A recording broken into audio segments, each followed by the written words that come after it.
नमस्कार दोस्तों, स्वागत है आपका मेरे यूट्यूब चैनल पे। तो आज मैं आपको बताऊंगा कि कैसे हमने 2 दिन में 750 पिप्स जो हैं वो गोल्ड में कैप्चर करे हैं। ये वीडियो पूरा बायस पे रिलेटेड होने वाला है। इस वीडियो में आपको अच्छे से समझ में आएगा कि बायस का हमने कैसे यूज़ किया है, बायस कैसे पता की जाती है और उसको कैसे हम यूज़ कर सकते हैं। इस वीडियो के बाद में आपको बायस को आइडेंटिफ़ाई करने में शायद अब इसके आगे कोई दिक्कत ना हो, और मैं कोशिश करूँगा कि आप इसको अच्छे से समझ पाओ, क्योंकि जो एक अच्छा मार्केट होता है उसमें बायस ढूंढना बहुत ईजी है, बट जब मार्केट की कंडीशन ख़राब चल रही हो या मार्केट कंसोलिडेशन जोन में हो, उसमें बायस को आइडेंटिफाई करके ट्रेड लेना थोड़ा सा मुश्किल हो जाता है, क्योंकि इसमें आपको थ्री कैंडल स्विंग भी अच्छे से समझ में नहीं आएंगे। साइडवेज मार्केट का यही प्रॉब्लम है कि उसमें आपको ना तो थ्री कैंडल स्विंग समझ में आएगा, ना ही आपको ये समझ में आएगा कि मार्केट इसके आगे क्या कर सकता है। लेकिन अगर आपका बायस क्लियर है तो आप आराम से ट्रेड ले सकते हैं और आपको कोई प्रॉब्लम नहीं होगी। कल से अभी तक हमने 4 ट्रेड लिए हैं। 3 ट्रेड अच्छे ट्रेड थे, 1 ट्रेड थोड़ा काउंटर ट्रेड था, रिस्की था, लेकिन वो मैंने बहुत कम क्वांटिटी से लिया था। मैं ये भी आपको बताऊंगा कि जब भी आप काउंटर ट्रेंड में ट्रेड लेते हो तो आपको किन चीज़ों का ध्यान रखना है और उसके बाद में कितनी क्वांटिटी से ट्रेड करना है। विद द ट्रेंड तो हम अच्छी क्वांटिटी के साथ ट्रेड कर सकते हैं, लेकिन जब हम काउंटर ट्रेंड ट्रेड करते हैं, जो कि बिगिनर्स को नहीं करना चाहिए। अगर आप एक बिगिनर हैं तो मैं आपसे यही रिक्वेस्ट करूंगा कि आप काउंटर ट्रेंड ट्रेड ना करें, क्योंकि वो आपकी कैपिटल को नुकसान पहुंचा सकता है। क्योंकि ट्रेडिंग गेट रिच स्कीम नहीं है, आपको धीरे धीरे सीखना पड़ेगा। जैसे जैसे आप चीज़ें सीखते जाएंगे आपको खुद समझ में आता जाएगा, और हमेशा रिस्क टू रिवॉर्ड जो है उसका ध्यान में रखना है और कम क्वांटिटी से ट्रेड करना है, ताकि आपका कैपिटल ब्लो ना हो। एक दिन में बहुत सारे ट्रेड मिल सकते हैं, लेकिन हमको सिर्फ क्वालिटी ट्रेड लेने हैं और कोशिश करना है हम दिन में 1 से 2 ट्रेड लें। अगर हमको सेटअप अच्छा दिखता है तो ही ट्रेड लें, अगर सेटअप समझ में नहीं आ रहा है तो छोड़ दें। दोस्तों, क्रिप्टो मार्केट और फॉरेक्स जो है वो 24 घंटे चलती है और 12 महीने चलती है। क्रिप्टो जो है वो 7 दिन चलता है और फॉरेक्स मार्केट 5 दिन चलता है हफ्ते में। तो अगर हम हफ्ते में 1 या 2 भी अच्छे ट्रेड ले पाए, और अगर हम इंडिया में बैठ के डॉलर्स में प्रॉफिट कर रहे हैं, तो आप समझ सकते हैं कि वो बहुत बड़ा प्रॉफिट है। लेकिन उसके लिए हमें मार्केट को समझना भी पड़ेगा। तो ज़्यादा टाइम ना वेस्ट करते हुए अब मैं आपको लेके चलता हूँ कि हमने कैसे बायस को आइडेंटिफाई किया और किस बेसिस पे हमने ट्रेड लिए। तो दोस्तों, ये है गोल्ड का मंथली चार्ट। हमने सैटरडे को एक वीडियो बनाया था मैंने, जिसमें मैंने आपको बताया था कि गोल्ड जो है वो मंथली चार्ट पर कैसे मूव किया है। हम जल्दी से इसे देख लेते हैं। ये है हमारी मई की कैंडल और ये है जून की कैंडल। मई और जून की कैंडल के अंदर एक वॉल्यूम इम्बैलेंस था। इस वॉल्यूम इम्बैलेंस को टैप किया है जुलाई ने, लेकिन नीचे क्लोजिंग नहीं दी है। आप देखेंगे अगर जूम करके तो इसने वॉल्यूम इम्बैलेंस के अंदर क्लोज किया है। तो हम इससे ये मान सकते थे कि हमारा जो अगस्त है वो बुलिश हो सकता है, और हमारे जो आगे के टारगेट होंगे अगस्त के वो कहाँ हो सकते हैं। तो टारगेट यहाँ तो ये ऊपर वाली लिक्विडिटी और यहाँ ये लिक्विडिटी। तो मंथली पे हम गोल्ड को बुलिश बायस की ओर लेके चल रहे हैं। अब हम वीकली पे आ जाते हैं। वीकली चार्ट जो हमारा था उसके हिसाब से अगर आप देखेंगे तो ये जो हमारी कैंडल है, इस ग्रीन कैंडल ने 3 कैंडल की लिक्विडिटी को, सेल साइड लिक्विडिटी को हंट किया। 1, 2 एंड 3, इन तीनों को हंट करके इसने ऊपर क्लोजिंग दी। अब अगर इसने ऊपर क्लोजिंग दी है तो हमारे बायस क्या कहते हैं, अब हमारे बायस यहाँ से क्या हो जाने चाहिए, बुलिश हो जाने चाहिए। तो बुलिश बायस इसके हिसाब से हमारा जो आगे का टारगेट होगा वो ये ऊपर की बाय साइड लिक्विडिटी और ये ऊपर की बाय साइड लिक्विडिटी हो सकता है। तो ये हमारा, अब हमें मेनली ये पता है कि अब हमारे बायस ऊपर के हैं, लेकिन हमें ये भी पता है कि जब हम डेली पे जाएंगे तो वहाँ पे छोटे छोटे डाउन मूव्स भी आएंगे। मार्केट एक सीधी डायरेक्शन में कभी मूव नहीं करेगा, वो ऊपर भी जाएगा नीचे भी जाएगा, सारे पीआईज को डन करता हुआ ऊपर नीचे वापस आएगा। उसके बाद में वीकली ने ये एक वॉल्यूम इम्बैलेंस बनाया था। इस वॉल्यूम इम्बैलेंस को ऑलरेडी एक कैंडल टैप करके नीचे जा चुकी है, लेकिन ये वीक कैसा क्लोज होगा वो हमें देखना पड़ेगा। अगर ये कैंडल इसको रिस्पेक्ट नहीं करती है तो हमारा गोल्ड और भी नीचे जाने की पॉसिबिलिटीज़ रखता है। अब हम आ जाते हैं डेली के कैंडल पे और मैं आपको दिखाता हूँ कि हमने ये ट्रेड्स कैसे लिए थे। तो ये हमारा डेली का चार्ट था। डेली के चार्ट पे हम देख रहे थे कि एक जोन बन रहा था, लो रेजिस्टेंस लिक्विडिटी जोन। ये लो रेजिस्टेंस लिक्विडिटी जोन क्यों है? बिकॉज यहाँ पे 5 दिन से लिक्विडिटी हंट नहीं हुई थी। सारे लो जो थे सेल साइड के, सारे लो प्रोटेक्टेड थे, 1 2 3 4 5। तो पॉसिबिलिटी ये थी, ये यहाँ से कभी भी आप देखोगे मोस्ट प्रोबेबली 80% चांसेस में क्या होगा, कभी भी बुलिश मार्केट में अगर जो फ्लैग पैटर्न है, फ्लैग पैटर्न का जो फ्लैग है, अगर वो अपर डायरेक्शन में बनता है तो 80% चांसेस हैं कि वहाँ से ब्रेक डाउन आ सकता है और नीचे के किसी पीओआई को टैप करके मार्केट फिर से ऊपर जा सकता है।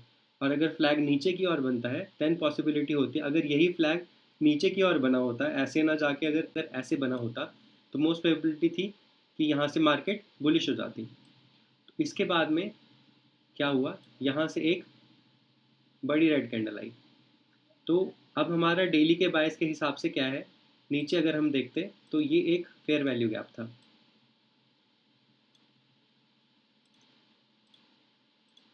अब का प्रेजेंट सिनेरियो क्या है? अब के प्रेजेंट सिनेरियो के हिसाब से मार्केट ने फेयर वैल्यू गैप को टैप किया है। ओके, अगर इसने टैप किया है तो अब हमें क्या देखना है, अब हमें यहाँ से रिजेक्शन देखना है।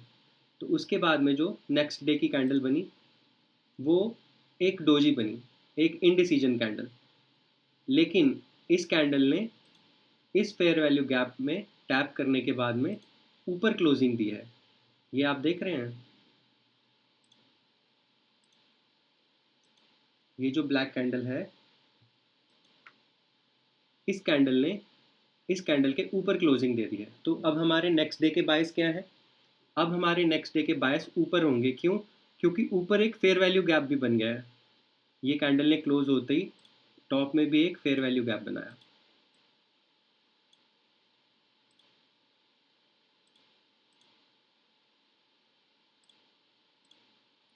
अगर टॉप में भी एक फेयर वैल्यू गैप, तो अब हमारे यहाँ से बायस क्या होंगे, बुलिश हो जाएंगे। तो बुलिश बायस के हिसाब से मार्केट जो अगले दिन खुलेगी उसको इसके ऊपर आना चाहिए। तो मैं इस एफ को अभी के लिए हटा देता हूँ और मैं एक नॉर्मल ट्रेंड लाइन से इसको मार्क कर देता हूँ। ये हैं हमारे नेक्स्ट डे के बायस। तो अब हम लोअर टाइम फ्रेम पे जाकर देखते हैं कि मार्केट ने कैसे रिएक्ट किया है। अगर हम 1 आवर पे आकर देखें तो मार्केट ने टैप तो किया, नीचे के फेयर वैल्यू गैप को टैप तो किया। जो हमारा डेली का नीचे फेयर वैल्यू गैप था उसको मार्केट ने टैप किया, लेकिन कोई रिजेक्शन नहीं दिया।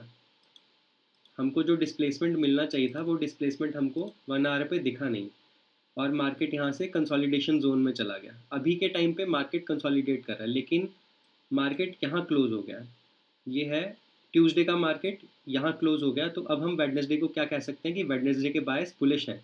क्यों? क्योंकि मार्केट ने ये जो लास्ट लेग बनी थी रेड कैंडल नीचे, इसका लो लेकर ऊपर क्लोजिंग दी है। तो अब हम बायस ऊपर के समझ सकते हैं। अब बायस के ऊपर होने के कारण अब हमें ये देखना है कि मार्केट ऊपर की डायरेक्शन में मूव करनी चाहिए। तो अगले दिन का हमारा मूव क्या होगा?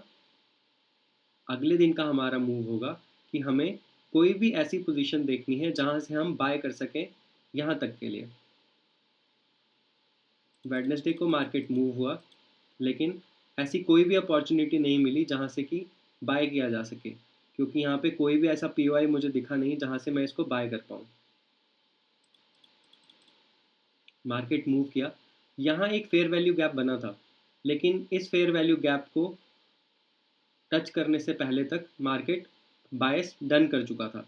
तो अब मुझे यहाँ पे समझ में नहीं आया कि मुझे यहाँ से ट्रेड लेना चाहिए या नहीं लेना चाहिए। मैंने 5 मिनट पे जाके इसको चेक भी किया था, लेकिन मुझे कुछ ज़्यादा पॉसिबिलिटी इसमें दिखी नहीं कि मैं यहाँ से बाय कर पाऊँ। क्यों? क्योंकि मार्केट यहाँ से ऊपर तो गया, लेकिन लास्ट पीओआई को डन करने के लिए नीचे नहीं आया। मैं इस ऑर्डर ब्लॉक को मार करके बैठा था कि यहाँ पे ये रिटर्न आएगा तो मैं यहाँ से बाय करूँगा, लेकिन ये यहाँ पर वापस आया ही नहीं और मार्केट ऊपर निकल गया।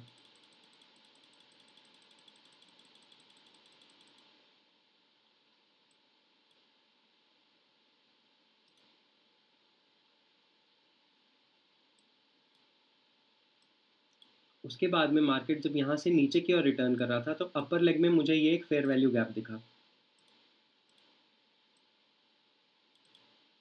लेकिन मैं इस टाइम पे यहाँ पे इसको बाय नहीं कर पाया। हमारे जो इस दिन के बायस हैं वो बुलिश हैं, मार्केट ऊपर गया। पीओआईज में एंट्री तभी लेनी है जब हमें एंट्री मिलेगी, हमें किसी भी ट्रेड को फोर्स नहीं करना है। मुझे 5 मिनट पे, मैंने यहाँ पे एक मार्क किया था, मुझे 5 मिनट पे एंट्री नहीं दिखी, ये जो सारा मूव था ये मुझसे छूट गया। इस फेयर वैल्यू गैप को जब टैप करके मार्केट नीचे आ रहा था, तो अब हमारा मार्केट नीचे कहाँ तक आ सकता है? दिन ख़त्म नहीं हुआ है, हमारे बायस बुलिश हैं, लेकिन अगर किसी पीओआई को टैप करके मार्केट नीचे आ रहा है तो वो नीचे कहाँ तक आएगा? नेक्स्ट पीओआई तक। तो हमारा नेक्स्ट पीओआई क्या था? ये एफवीजी टैप हो चुका था। तो हमारा नेक्स्ट जो पीओआई है वो है इसके नीचे का ऑर्डर ब्लॉक। तो मैंने ये ऑर्डर ब्लॉक मार्क किया। इस ऑर्डर ब्लॉक को जब मैंने मार्क किया तो मैं वेट कर रहा था कि मार्केट इस ऑर्डर ब्लॉक पे आके मुझे कोई रिएक्शन दे तो मैं इसको यहाँ से बाय कर पाऊँ। क्यों? क्योंकि आज के दिन के हमारे जो बायस हैं वो बुलिश हैं। उसके बाद मार्केट का मूवमेंट देखिए, मार्केट मूव किया, इस फेयर वैल्यू गैप में मार्केट ने टैप किया। जब इसने इसको टैप किया तो मैंने ऊपर के पीओआईज चेक किए, तो मुझे मिला ओनली ये ऊपर की जो लिक्विडिटी है, मार्केट यहाँ तक आ सकता है। तो मैंने इस लिक्विडिटी को मार्क किया और ऊपर का जो फेयर वैल्यू गैप था उसको भी मार्क किया था, और उसके ऊपर भी एक ऑर्डर ब्लॉक था। ऑर्डर ब्लॉक के ऊपर मैं बहुत जल्दी एक वीडियो बनाऊंगा कि ऑर्डर ब्लॉक्स कौन कौन से ऑर्डर ब्लॉक्स हैं जो हाई प्रोबेबिलिटी हैं, कौन कौन से ऑर्डर ब्लॉक्स हैं जो लो प्रोबेबिलिटी ऑर्डर ब्लॉक होते हैं, जिन पे हमको ट्रेड नहीं लेना चाहिए। तो अब हम इसको 5 मिनट पे देख लेते हैं। 5 मिनट पे जब इस 1 आवर के ऑर्डर ब्लॉक को मार्केट ने टैप किया तो उसके बाद में हमें क्या दिखा? डिस्प्लेसमेंट। डिस्प्लेसमेंट लेग में एक फेयर वैल्यू गैप बना और यहाँ पर हुआ मार्केट स्ट्रक्चर शिफ्ट। अभी आपको लगेगा ये मार्केट स्ट्रक्चर शिफ्ट नहीं है, लेकिन जब आप इसको, इसका हाई और इसका हाई दोनों मैच करेंगे तो आप देखेंगे कि ये जो ग्रीन कैंडल बनी थी इसका जो हाई था वो उसके ऊपर क्लोजिंग दी है उसने। तो ये हमारा एमएसएस हुआ। अब मैं यहाँ वेट कर रहा था कि मार्केट नीचे मेरे पीओआई में फिर से आए और मैं एंट्री बनाऊँ। लेकिन बहुत बार ऐसा होता है दोस्तों कि मार्केट पीओआईज तक नहीं आती है। तो ये फेयर वैल्यू गैप जिसका मैं वेट कर रहा था, वहाँ तक मार्केट नहीं आई। तो जब ये मार्केट नीचे नहीं आई और यहाँ से फिर एक फेयर वैल्यू गैप बना, तो मैंने अपने इस एमएसएस के ऊपर से एंट्री प्लान की। यहाँ से मैंने एंट्री प्लान की और अपने स्टॉप लॉस को मैंने नीचे रखा। स्टॉप लॉस को नीचे रखने का रीज़न ये था कि ये इस एफवीजी को टैप करने नहीं आया था। कई बार क्या होता है, जब मार्केट नीचे का कोई पीओआई टैप नहीं करता है तो वो यहाँ से एक सडन स्पाइक नीचे बनाता है। तो मार्केट यहाँ से एक सडन स्पाइक बनाएगा, इस लो के नीचे आएगा, कैंडल क्लोज नहीं करेगी, लेकिन जो विक है वो इस लो के नीचे की लिक्विडिटी लेने आ सकती है और फिर ऊपर मूव कर जाएगी। हमको छोटा स्टॉप लॉस नहीं रखना है, हमको प्रॉफिट चाहिए। रिस्क टू रिवॉर्ड मैं मानता हूँ, लेकिन हमको कभी भी छोटे स्टॉप लॉस नहीं रखने हैं। अगर आपको कोई अच्छा प्रोबेबिलिटी सेटअप नहीं मिलता है जिस पे आपके एमएसएस के बाद में मार्केट आपके पीओआई पे वापस नहीं आता और ब्रेक अवे गैप बन जाता है, तो आपको उस केस में अपने जो स्टॉप लॉस को है वो बड़ा जो पीओआई है उसके मिड पॉइंट से नीचे, जिसको कॉन्सिक्वेंट इंक्रोचमेंट कहते हैं, उससे नीचे रखना है थोड़ा, ताकि मार्केट वहाँ तक आए भी तो आपका स्टॉप लॉस हिट ना हो। और मेरा जो डेली का टारगेट था वो ये था, लेकिन इसके ऊपर ऑर्डर ब्लॉक था, तो मुझे ये था कि अगर ये इसकी लिक्विडिटी लेने आएगा तो ऐसा नहीं है लिक्विडिटी लेके यहीं से वापस चला जाएगा। लिक्विडिटी लेने के लिए मार्केट विक बनाता है, तो विक कहाँ तक जा सकता है? ऊपर के पीओआई तक। तो मैं यहाँ तक अपना टीपी मार्क करके वेट कर रहा था। उसके बाद में ये मार्केट ऊपर मूव किया। अगला दिन शुरू हो गया था, लेकिन ऑलरेडी जहाँ पे मार्केट मार्किंग करके चल रहा था, मैं उसी के हिसाब से वेट कर रहा था कि कम से कम इस लिक्विडिटी को लेने आएगा मार्केट। बिकॉज अब हम अगर अपना बायस देखेंगे तो इस दिन का बायस जो है वो अब बेरिश है। वो मैं आपको बताता हूँ कैसे। हम डेली टाइम फ्रेम पे वापस आते हैं। अब आप अगर डेली टाइम फ्रेम का सिनेरियो देखते हो तो आपको क्या दिखाई देगा? आपने देखा मार्केट ने, इस ब्लैक कैंडल ने, इस रेड कैंडल ने इस फेयर वैल्यू गैप को टैप किया, इस ग्रीन कैंडल ने इसकी लिक्विडिटी भी ली और ऊपर क्लोज किया। तो हमारे जो नेक्स्ट डे के बायस होंगे वो क्या होंगे? इस कैंडल के बायस हमारे क्या थे? अप साइड के। अब इस कैंडल ने इस फेयर वैल्यू गैप में टैप किया है और उसके बाद में इसने जो क्लोजिंग दी है वो कहाँ दी है, इस कैंडल के अंदर क्लोजिंग दी है। अब अगर इसने इस कैंडल के नीचे क्लोजिंग दी है तो अब हमारे बायस कहाँ के होंगे, अब हमारे बायस यहाँ से होंगे डाउन साइड के। डाउन साइड में हमको क्या दिख रहा है, इस कैंडल के डाउन साइड में हमको दो चीज़ें दिख रही हैं, एक ये वॉल्यूम इम्बैलेंस और उसके नीचे ये सेल साइड लिक्विडिटी। तो अब हमारा बायस क्या कहता है, मार्केट इस फेयर वैल्यू गैप को टैप कर चुकी है और मार्केट ने इस कैंडल के नीचे क्लोजिंग, इस ब्लैक कैंडल ने या इस रेड कैंडल ने इस नीचे वाले फेयर वैल्यू गैप में टैप किया। किसी भी पीआई को टैप किया है तो हमारा रिएक्शन क्या होना चाहिए, हमारा रिएक्शन होना चाहिए अप साइड का। रिएक्शन आया, डिस्प्लेसमेंट आया और हमने इस कैंडल के ऊपर क्लोज किया। इस कैंडल के ऊपर क्लोज करने का मतलब क्या है, अब हमारे नेक्स्ट डे के बायस क्या है, इस कैंडल का हाई। इस कैंडल के हाई के बायस को डन करने के लिए ये कैंडल ऊपर गई और इसने इस कैंडल के ऊपर का जो फेयर वैल्यू गैप बना था इस फेयर वैल्यू गैप में टैप किया और इस कैंडल के हाई के नीचे क्लोजिंग दे दिया। अब इस कैंडल ने इस पीओआई को टैप भी किया है और इस पिछली प्रीवियस कैंडल के नीचे क्लोजिंग भी दी है। तो इसका मतलब क्या है, अब हमारे नेक्स्ट डे के बायस कहाँ शिफ्ट हो जाएंगे, इस कैंडल के नीचे। हमारे नेक्स्ट डे के बायस कहाँ आएंगे, इस कैंडल के नीचे। तो ये हमारे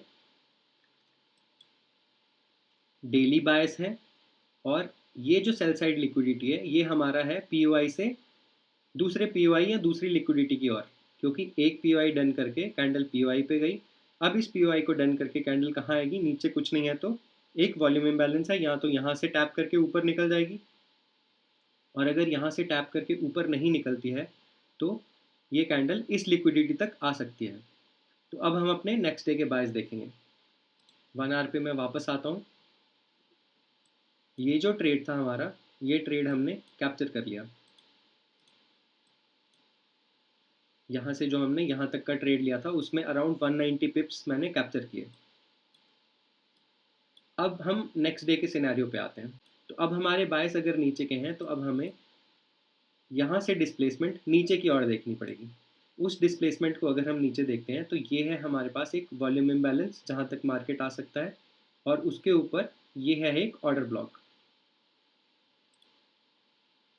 तो अगर हमारे बायस बेरिश हैं तो उसके हिसाब से ये जो दोनों पीओआईज हैं हमारे, इस मार्केट को इनको रिस्पेक्ट नहीं करना चाहिए।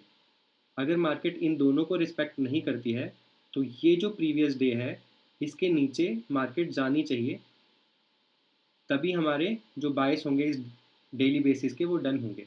तो अब हम आगे देख लेते हैं आगे क्या हुआ। जब आपको बायस की समझ होगी ना दोस्तों तो आपको बहुत ईजी लगेगा चीज़ों को जज करना और आप आसानी से ट्रेड ले पाएंगे। अगर हम इसको देखें तो मार्केट ने इस कैंडल की बाय साइड लिक्विडिटी को डन किया और नीचे क्लोज किया।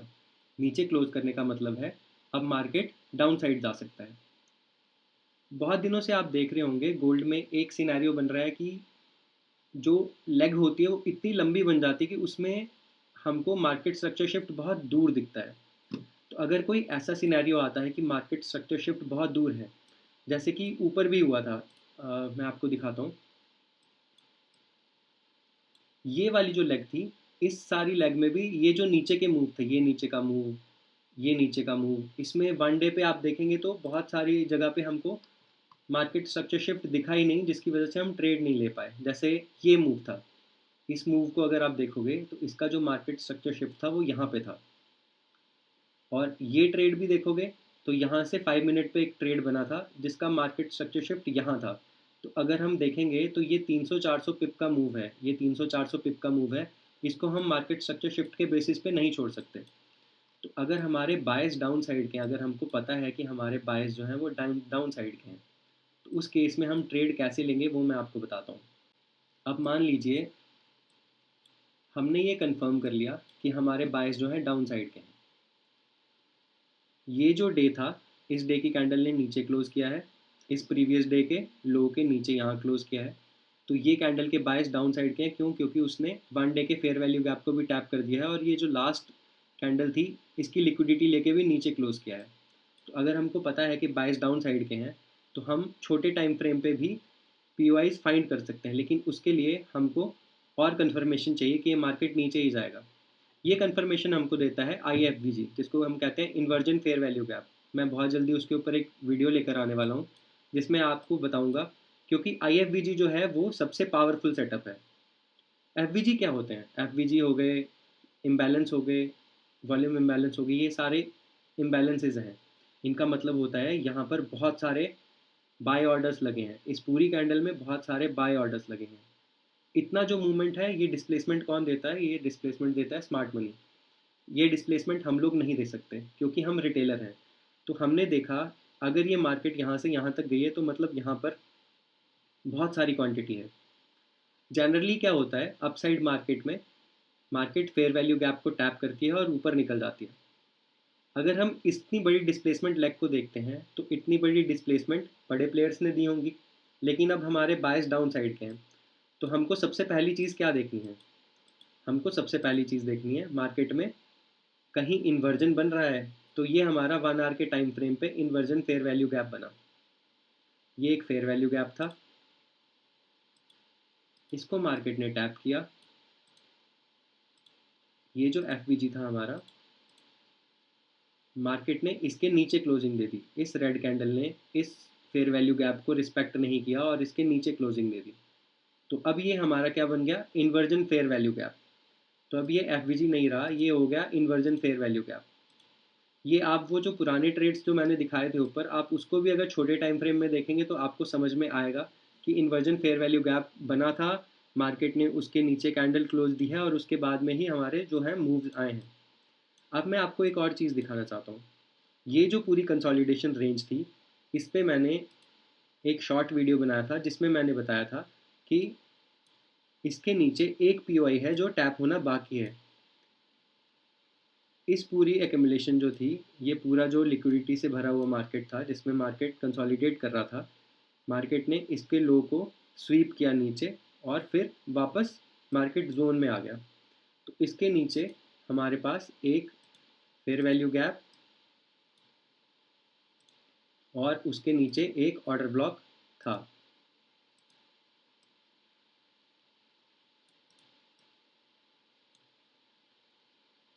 मार्केट जो है वो POIs टू POIs मूव करता है, ये आप हमेशा याद रखना। और हाई प्रोबेबिलिटी कब बनता है? हाई प्रोबेबिलिटी तब बनता है और कंफर्मेशन हमको कैसे आता है, जब मार्केट का उसके नीचे और कोई POI हो जो अभी डन होना बाकी हो। तो अगर आप देखेंगे तो इस पूरी लेग में नीचे एक फेयर वैल्यू गैप और ऑर्डर ब्लॉक अभी भी टैप होना बाकी है। तो अब हमारा मार्केट यहाँ से कहाँ आ सकता है? अगर हमने 1 आवर पे ये लिक्विडिटी डन की है तो हम नीचे, हमारे बायस यहाँ तक आने के हैं। ये हमारा प्रीवियस डे का लो है और हमारे बायस अगर डाउन साइड के हैं तो हमारा जो इस लो तक मार्केट को आना चाहिए और उसके नीचे हमारे पास में एक स्ट्रॉन्ग ऑर्डर ब्लॉक और फेयर वैल्यू गैप है जो हमको एक और कंफर्मेशन देता है कि मार्केट यहाँ तक आ सकती है।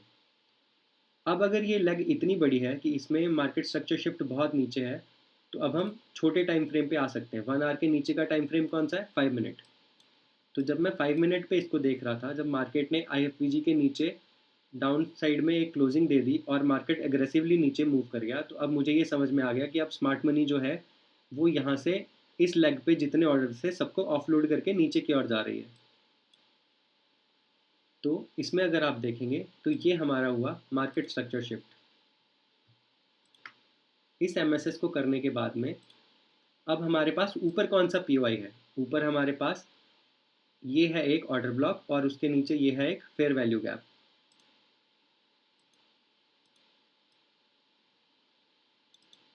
ये हमारे पास एक ऑर्डर ब्लॉक था और ये हमारे पास उसके नीचे एक फेयर वैल्यू गैप था।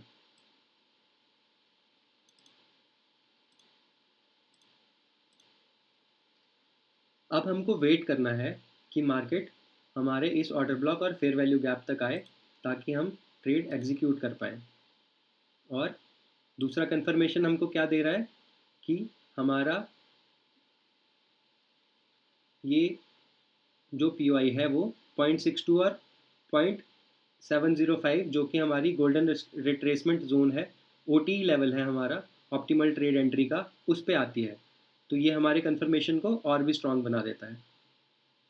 तो उसके बाद में मैं वेट कर रहा था कि मार्केट ऊपर आएगी तभी मैं ट्रेड एग्जीक्यूट करूँगा, नहीं तो मैं वेट करूँगा। यहाँ पे MSS होने के बाद में ये हमारा लास्ट POI था और ये हमारा आर्ली का इन्वर्जन फेयर वैल्यू गैप था, जिसको अग्रेसिवली टैप करके मार्केट नीचे गई थी बिना रिस्पेक्ट किए हुए, जिससे मुझे कंफर्मेशन मिल रहा था कि अब मार्केट नीचे जा सकती है। और हमारे बायस भी डाउन साइड के थे और हमारा एक लास्ट POI जो है वो टैप होना बाकी था। तो उसके बाद देखिए मार्केट कैसे मूव करिए। ये बना हमारा IDM। मार्केट ने FVG को टैप किया और उसके बाद में यहाँ से मार्केट ने एंट्री दी। जब यहाँ से मार्केट ने रिजेक्शन लिया, मैंने यहाँ से एक छोटी क्वांटिटी में और ऑर्डर बनाया और इसका लो मैंने इसके ऊपर रखा और यहाँ से हमने यहाँ तक का टारगेट डन किया। इसमें मुझे अराउंड 220 पिप्स मिले थे, क्योंकि 220 या 230 पिप्स के अराउंड मैंने इसको कवर किया और मैं मार्केट से आउट हो गया। अब इस 1 आवरली चार्ट पे आपको क्या दिख रहा है? हमको दिख रहा है ऊपर एक फेयर वैल्यू गैप,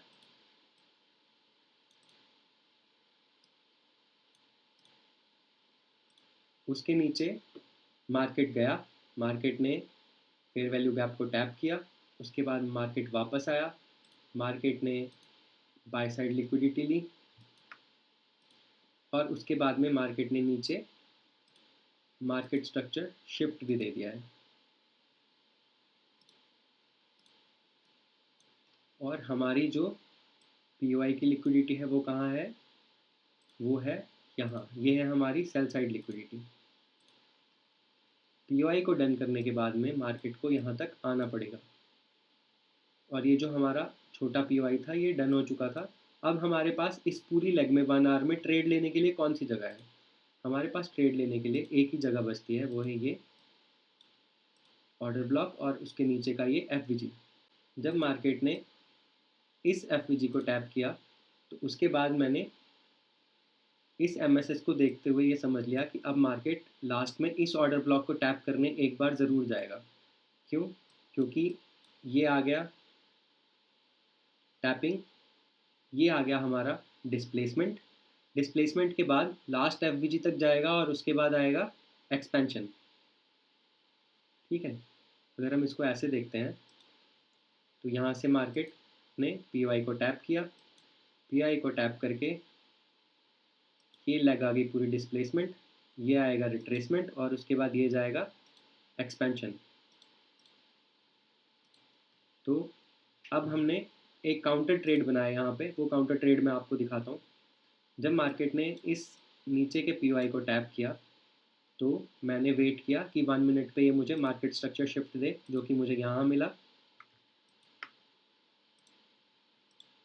इस MSS को डन करने के बाद में जो लास्ट का नीचे ऑर्डर ब्लॉक और POI था, ये ऑर्डर ब्लॉक और फेयर वैल्यू गैप, मैं इसको एक साथ मार्क कर देता हूँ। जब मार्केट यहाँ पे आया तो मैंने एक ट्रेड यहाँ से एग्जीक्यूट किया और उसका जो टारगेट था वो टारगेट था ये ऊपर का 1 आवर का POI। अब मैं वेट कर रहा था कि मार्केट जब यहाँ से चलेगा तो कहाँ तक जाएगा।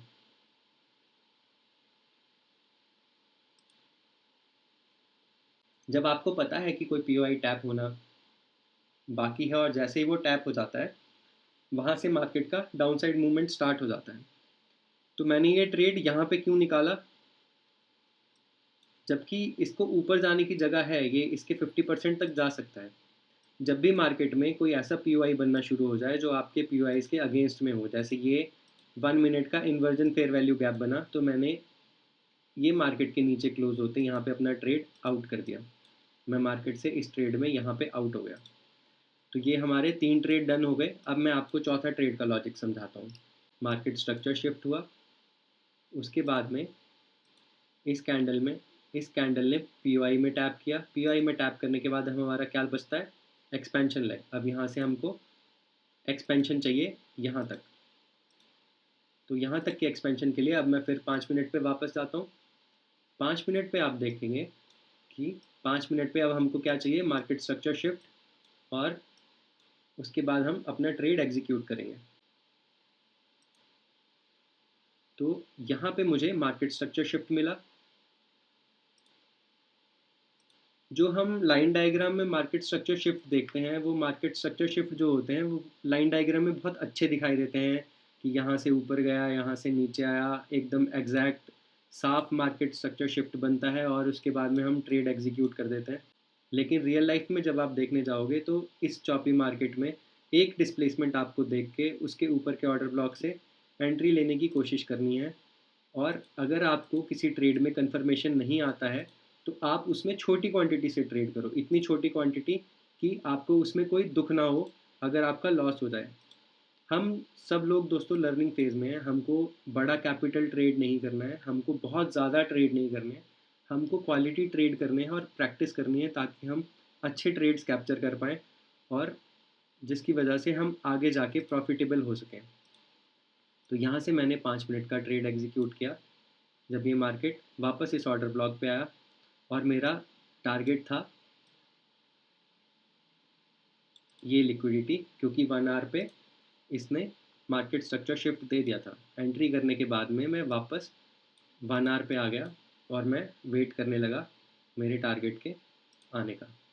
तो 1 आवर में जब ये कैंडल यहाँ से आकर वापस ऊपर रिट्रेस की थी तो एक टाइम के लिए मुझे थोड़ा सा डर भी लगा था कि इसने इस फेयर वैल्यू गैप के ऊपर क्लोजिंग दे दी है तो हो सकता है ये मेरा एसएल ले जाए। बट मेरे बायस अगर क्लियर हैं और मुझे पता है कि मार्केट कहाँ तक जाने वाला है और इस दिन के बायस डाउन साइड में है, तो जितने भी पी वाइज ऊपर बनेंगे मार्केट उनको टैप करेगा और लिक्विडिटी को लेने जाएगा। जैसे यहाँ देखिए, मार्केट ने ये पी वाई लिया, इसने इसको टैप किया और इस लिक्विडिटी को डन किया। मार्केट ने ये पी वाई को लिया और इस लिक्विडिटी को डन किया। जब ये बायस अप साइड के थे तो मार्केट ने इस पी को लिया और इस लिक्विडिटी को डन किया। तो मार्केट जो है वो पी और लिक्विडिटीज़ में मूव करता है। जब मार्केट हमारा अगर हमारे बायस बुलिश हैं तो मोस्ट द टाइम क्या करेगा, मार्केट आएगा, मार्केट ऊपर से आएगा पी को लेने और पी को लेगा और मार्केट जाएगा ऊपर अगली लिक्विडिटी को हंट करने। इसलिए अगर हमको अपने बायस पता है तो हमको ये भी पता है कि कौन से पी जो हैं वो स्ट्रांगली काम करेंगे। तो यहाँ पे हमारा हो गया आज का ट्रेड भी डन, जिसमें हमने अराउंड 240 या 230 पिप्स कैप्चर करे थे। तो ये था अब तक का ट्रेड। मैंने आपको बायस अच्छे से समझाने की कोशिश की है। हमको एकदम परफेक्ट सेटअप पे ही ट्रेड लेने हैं। अगर हम बिगिनर हैं तो हमको कोशिश करनी है कि हम दिन में एक ट्रेड लें या दिन में 2 ही ट्रेड लें और वही ट्रेड लें जो हमारे बायस को मैच करके बायस की डायरेक्शन में हो, ना कि बायस की ऑपोजिट डायरेक्शन में। तो अब जब हमारा नीचे का ये बायस डन हो चुका है, अब इसके बाद में हमको वेट करना है अगले दिन के सेटअप के आने का। आपको मेरी वीडियो अगर इन्फॉर्मेटिव लगी हो और आपने आज की वीडियो से कुछ सीखा हो तो मेरी वीडियो को लाइक कर दें, कमेंट कर दें और अपने दोस्तों के साथ शेयर कर दें। और अगर आप किसी चीज़ के बारे में जानना चाहते हो या आप कुछ सीखना चाहते हो, आप मुझे कमेंट में बता सकते हैं, मैं उसके ऊपर वीडियो ज़रूर बनाऊँगा। कोशिश करता हूँ कि आपको बायस समझ में आए होंगे। मैं आगे भी बायस के ऊपर और सारे एग्जांपल्स के साथ में बहुत सारे वीडियोस लेके आऊँगा। मैं सारे ट्रेड्स का एनालिसिस करके आपको बताऊँगा कि ये ट्रेड किस बेसिस पे लिया गया था, ताकि आपको बायस को समझने में हेल्प हो और आप भी आने वाले टाइम में आराम से ईज़िली सेल्फ ट्रेड कर पाएँ।